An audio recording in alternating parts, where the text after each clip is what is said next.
everyone. Welcome to the Arm Coach Podcast, episode 119.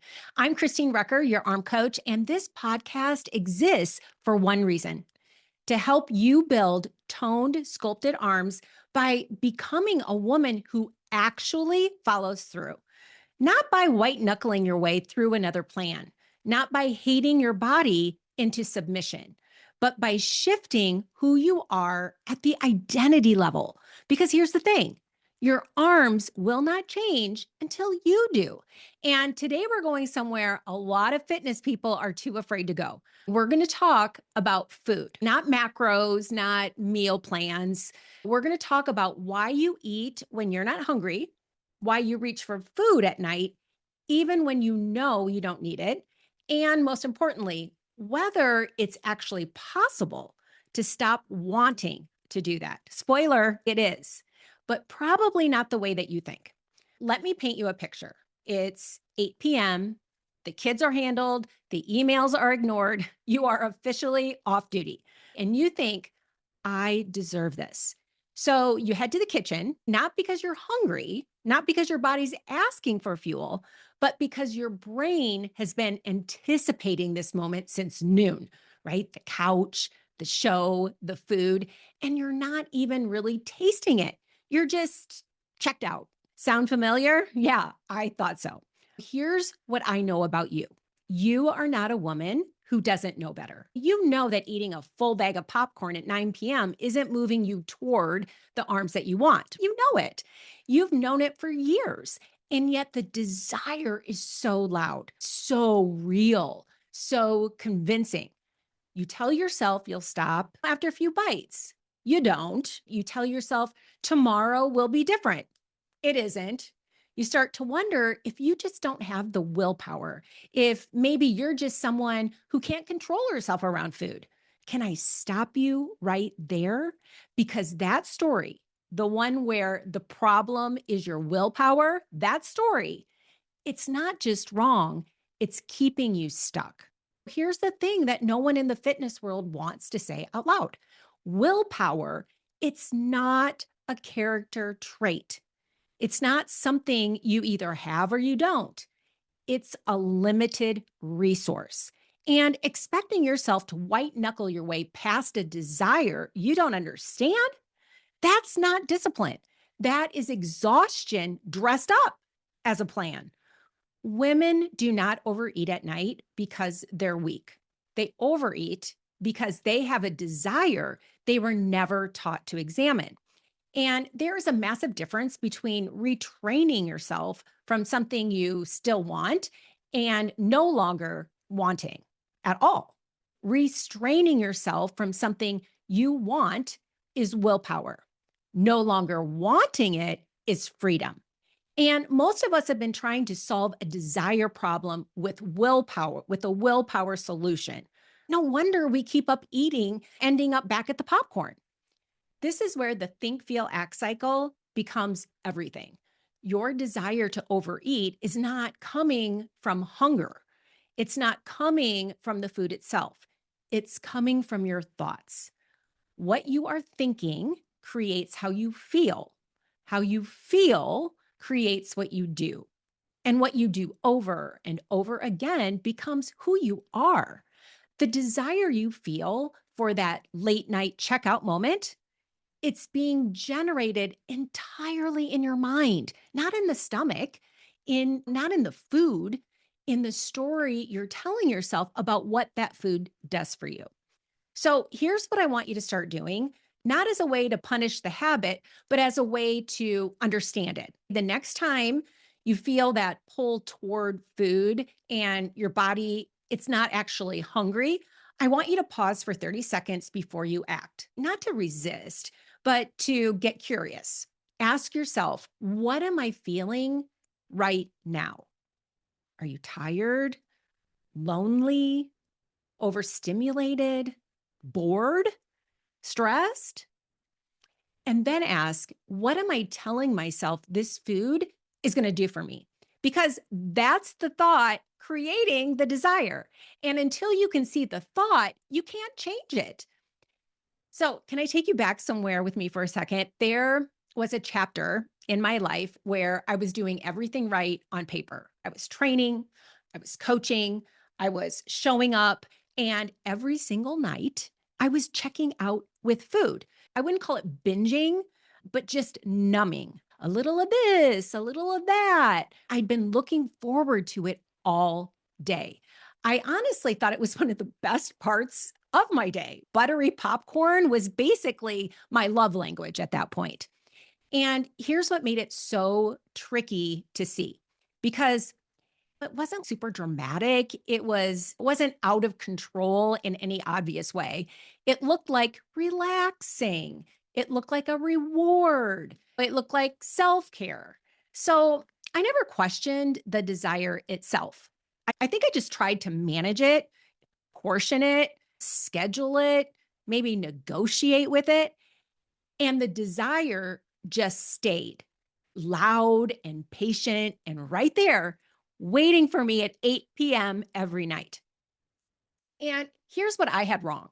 I believed that the desire was coming from the food.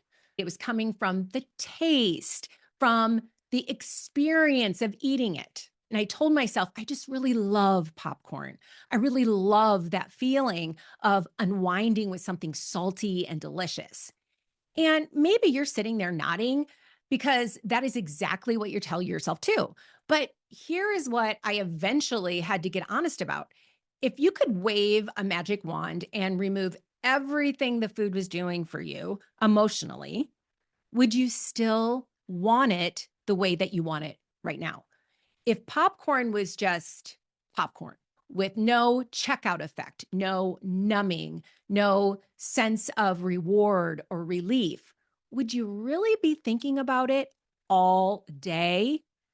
For me, honestly, no, I didn't love popcorn that much. I loved what I thought popcorn was doing for me.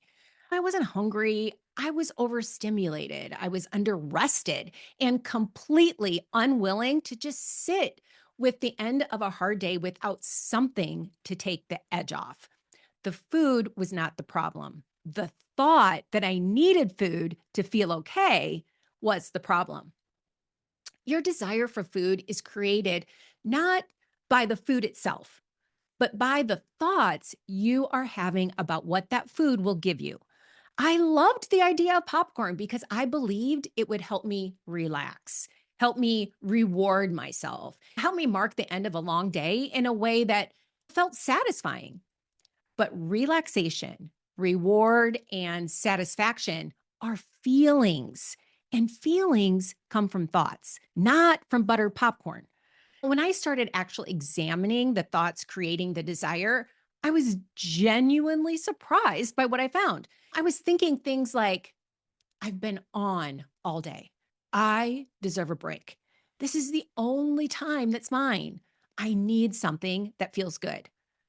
None of those thoughts required food to resolve them.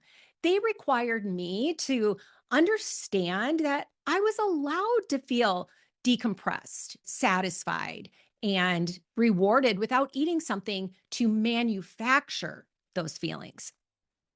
Here's what this looked like in practice. I stopped trying to resist the popcorn through willpower. I started getting curious about the thought underneath the craving. When the desire would show up, I'd ask, what do I actually need right now? And sometimes I needed quiet. Sometimes I needed to feel seen or appreciated. And sometimes I just needed to give myself permission to stop being productive and just exist for a minute. And none of that required food. And here's the wild part as I started meeting the actual need instead of reaching for food to cover it up, the desire started to change and not through restriction. It changed through understanding. And that is the only thing that actually works long term. And now here's the part that really surprised me. And I think it's going to surprise you too. I want to talk about what it actually feels like when the desire is gone. Because most women assume that losing the desire to stress eat or overeat at night means one of two things. Either they will be constantly fighting themselves forever, which sounds exhausting, or they will hate food, which that sounds miserable. And neither of those is what actually happens. And I watch this pattern all the time with the women that I work with. They start doing the mindset work, they start examining their thoughts, they stop overeating as much, and then something shifts in their brain. And suddenly they go from, I love snacking at night, it's my favorite thing, to, I hate food. Food is my enemy. I have no self control. I'm disgusted with myself. And I have to stop them right there because swinging from desire to hatred, that is not healing. That is just replacing one emotional relationship with another. And both of them are keeping food in charge of how you feel. So let me say something that might sound strange. You do not have to hate the thing that you no longer want. Hating food takes energy. Resenting your past choices, that takes energy. Carrying shame about what you ate last night, that takes energy. Here's the ugly irony. When you spend a lot of mental energy hating or regretting, you create negative emotion. And what do you do when you feel negative emotion? You look for relief from something outside of yourself, which for many women is food. The self hatred actually feeds the cycle, doesn't break it. The goal is not to go from wanting food to hating food. The goal is to go from wanting food to feeling completely neutral about it. Food just is. It doesn't have power over you. You don't crave it when you aren't hungry. You don't resent it when you choose not to eat it. It's just food. Let me give you a different way to think about this. Think about someone you used to really care about, maybe even someone you were a little obsessed with at one point, someone who took up a lot of real estate in your brain. Now think about where that stands today. For a lot of women, there's an ex somewhere in their past that they once thought about constantly, wondered what he thought of them, planned around him, lost sleep over him. And now, if you ran into him at the grocery store tomorrow, you'd be fine, not excited, not resentful, just fine, pleasantly indifferent. You don't have to hate someone for them to no longer have power over you. That neutral place is where you want to land with food, not obsession, not restriction, not shame, just complete, peaceful indifference to the thing you used to let run your evenings. And I want you to know that place is real. Yeah, I live there now, and it's not boring. It's actually kind of amazing. The path to neutrality, it's not willpower and it's not restriction. It's not trying harder or caring more. It's using the think, feel, act cycle to understand and then redirect the thoughts that are creating the desire. When you feel the pull toward food and your body's not hungry, that pull is a feeling. The feeling was created by a thought. Find the thought. Examine it. Ask yourself if it's true. Is it true that you can't unwind without food? Is it true that you have to eat something to mark the end of the day? Is it true that you deserve a reward and food is the only thing that counts? None of those thoughts are facts. They're patterns. And patterns can be changed, not overnight, not perfectly, but consistently over time, one evening at a time. That is how a naturally toned woman is built, not by hating her cravings, by understanding them and choosing differently. I want you to stop for a second and not skip ahead, not think about what you're having, what you're making for dinner. Actually, stop. I want you to ask yourself this: when you reach for food at night and your body's not actually hungry, what is the thought underneath that? Not what do you tell people? What do you actually tell yourself in the moment? Is it, I deserve this? Is it, I need to decompress? Is it, I've been so good all day? Is it, I just want something that feels good? Hold that thought. Now ask yourself, is food actually the thing that would meet that need? Or is it just the fastest, most available, most familiar thing you have been reaching for because you never learned another way? Here is what I know after working with women through this process: the desire does not disappear because you get stricter with yourself, it disappears because you finally understand it. And the moment you understand what you are actually looking for and you stop outsourcing that feeling to something you eat, your relationship with food changes. Your consistency with your body changes. Your arms change, not because you suffered your way through it. You finally stopped needing to. I want to close this out by talking about who you are becoming, because this really isn't about popcorn. This is about the version of you who doesn't need to check out at night, who doesn't spend her days anticipating a food reward, who doesn't white knuckle her way through evenings trying to resist something she can't stop thinking about. The naturally toned woman doesn't have perfect eating habits because she has iron willpower. She has freedom around food because she understands herself.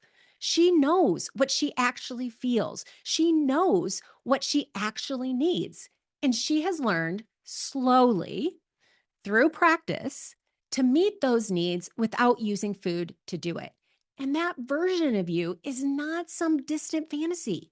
She is a collection of small decisions, small moments of curiosity instead of reaction, small pauses before the pantry, small questions asked instead of being answered by a snack.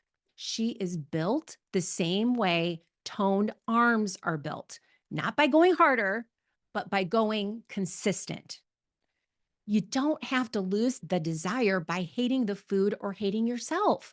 You lose it by understanding yourself so well that the desire simply has nowhere left to live.